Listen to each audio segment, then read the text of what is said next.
Hi guys, it's Jen here. So tonight I want to talk a little bit about running and actually my experience with running.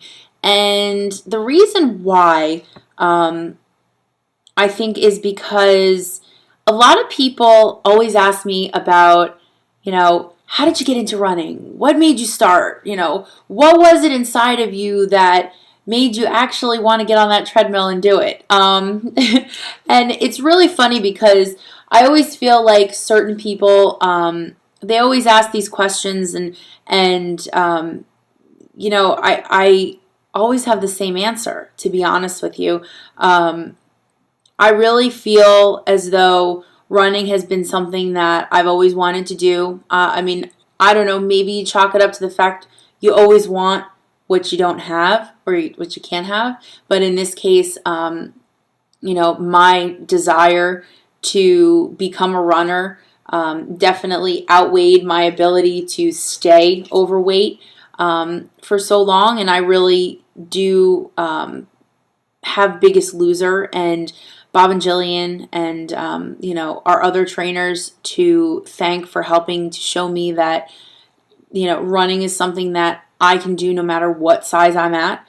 And they really helped to break down all of those mental walls that I built up in my own mind, and self-defeatist attitude, the self-defeatist attitude that I had about whether or not I could actually run, when I was a lot heavier. And I started my journey on Biggest Loser at 278 pounds. And, just as a little sidebar, I was actually 293 pounds at my highest weight a couple years before the show. But as it turns out, running for me is something that I had always wanted to do, no matter what size I was at. And I didn't realize that the idea of running, in my own mind, was more mental than it was physical.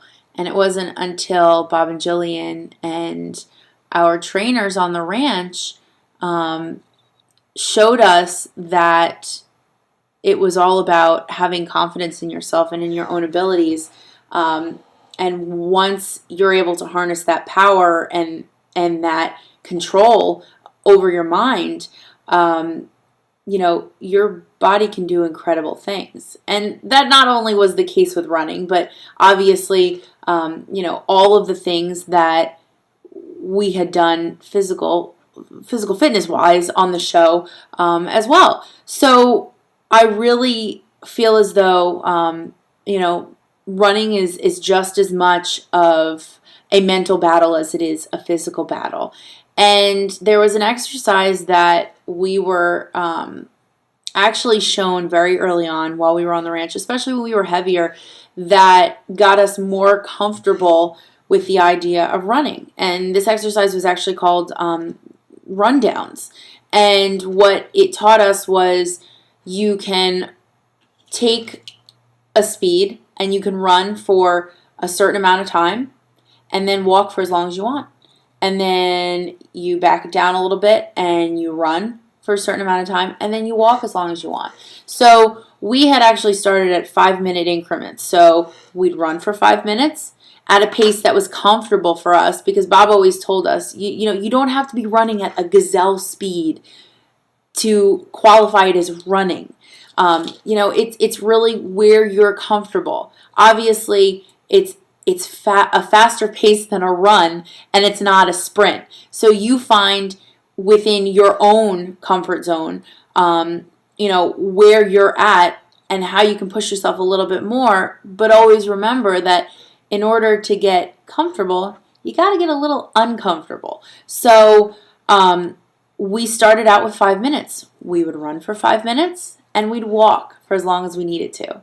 We would run for 4 minutes, walk as long as we needed to. You go 3 minutes, you walk as long as you need to, 2 minutes, walk as long as you want, and then 1 minute you're going to run. And then you walk the rest of the time. So what this exercise I found did for myself was actually create a sense of accomplishment in my own mind that I could run and then I could walk a little bit. And then I wasn't so winded that I couldn't start up again to then maybe go a little bit shorter, because once you conquer that 5-minute marker, which I will tell you was really tough at first, 4 minutes doesn't seem so bad. And then 3 doesn't seem so bad. 2 is easy. And 1's a piece of cake. So I think that it really does come down to stretching your mind and stretching your idea of what you think is possible in your own mind.